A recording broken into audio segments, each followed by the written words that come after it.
to leave move, was that purely a financial move, or would you hope you'd be able to see him in the Dolphins game when he becomes eligible week 15? Would you have interest in him when he's a free agent this offseason, or was it purely a financially based move? Well, obviously I have some history with Keeb. I think he's a really good player. Had an opportunity to acquire him and some draft capital, so we felt like that was the best move for us. And obviously he's dealing with an injury, and we'll just see where that's at. I mean, this has all happened very quickly, so there's a lot of things we got to assess, evaluate. It's hard to make a blanket statement on what it's going to be, playing time wise, etc. So we're just going to take it day by day, obviously, and just see where he is physically and take it from there. So he will report to the team at the very least. He'll be here. I mean, this is gone. We're half an hour into this, so I'm not, I don't have his flights, and I don't have any details from that standpoint. So, let you know when I know. I'll let you know. And multiple reports about Xavier being placed on IR. Does he need surgery, and what led to that decision? That's another one where we're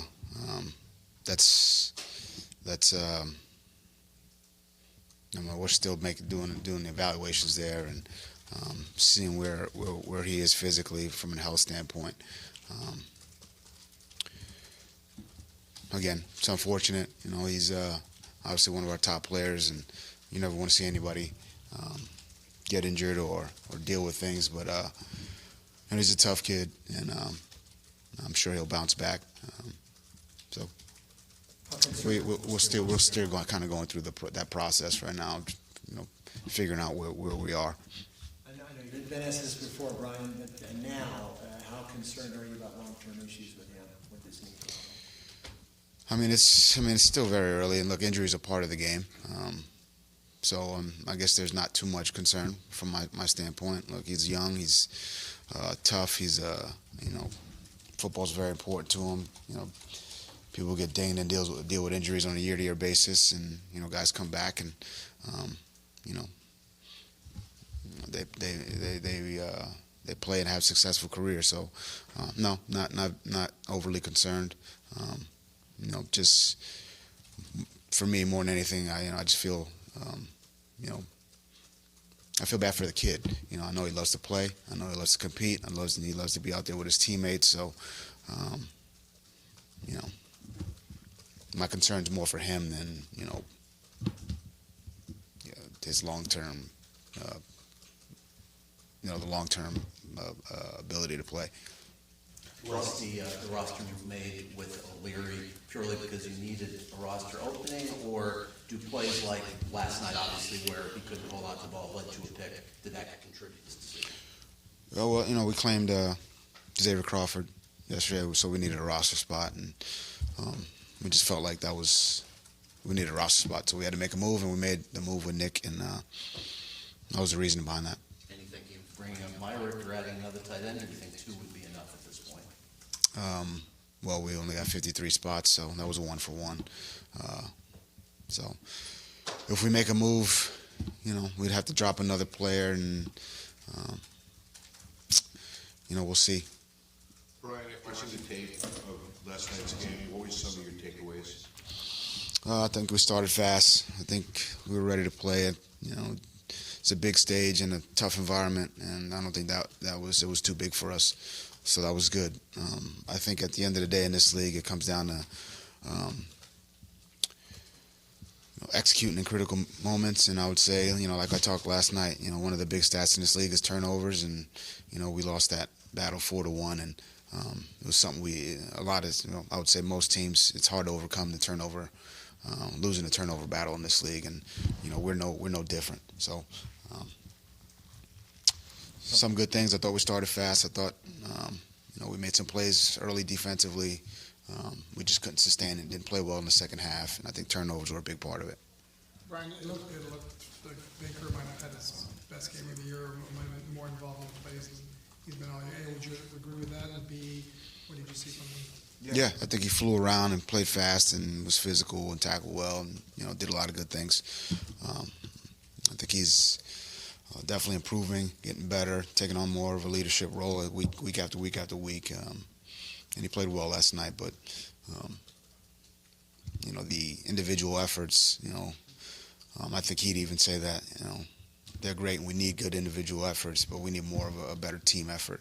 And we need more guys having better individual efforts and us all collectively playing better as a team. With obviously the prospect of no Zading and Ken Webster's injury, A, you think you might move Eric Rowe back to corner, and B, with Tankersley, is he ready where you think we could see him against the Jets? It's so early in the week. I don't know what time. I don't even know if we've been here 12 hours. Yeah. Just things that come to mind. It's Tuesday. So we're going through, every potential positional changes we would make based on injury, based on, our opponent. So there's a lot to do. And we've been on it all morning, so we're still working through a lot of those things. It's I would say it's too early to say we're going to move this guy here or this guy's out, or I think it's too early to say all that. I know, as you mentioned, there's obviously rust at cornerback when you haven't played for 11 months. Just the technique of having a guy in front of you to cover. Did he look to you last week like he might be close to being polished enough at this point to help? You talking about Tank? Yeah.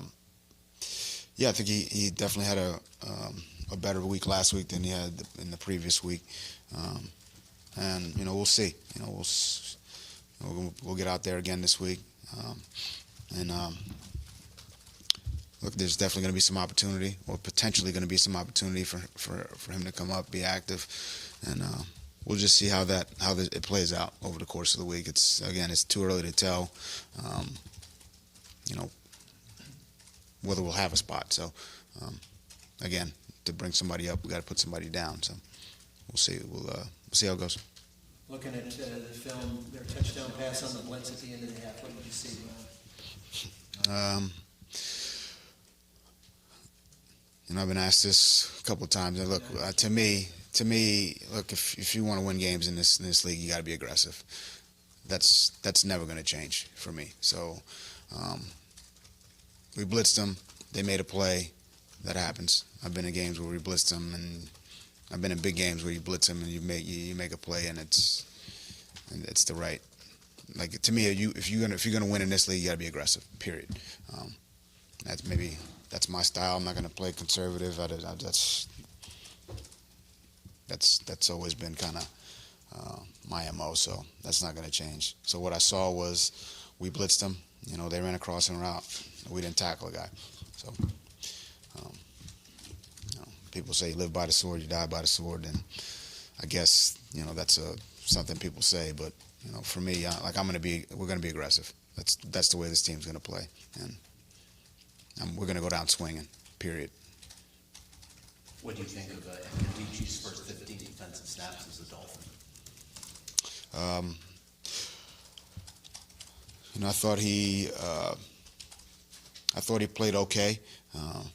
Again, look, I mentioned this last week. There's a lot of technique, a lot of fundamentals, a lot of those things that you need to, you got to train your body, train yourself to get into. And so, from a footwork, hand placement standpoint, it could have been a lot better. But that's kind of the progression, and hopefully. And I think he'll be better in practice this week. I think he'll play better in the game. I didn't think it was. I'm not saying it was a bad performance, but just from a hand placement, a footwork, a technique standpoint, it could be.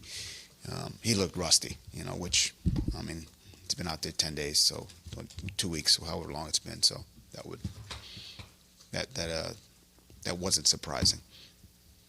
Couple more guys. Good. All right, Thank you. Hey guys, just to know we're gonna move the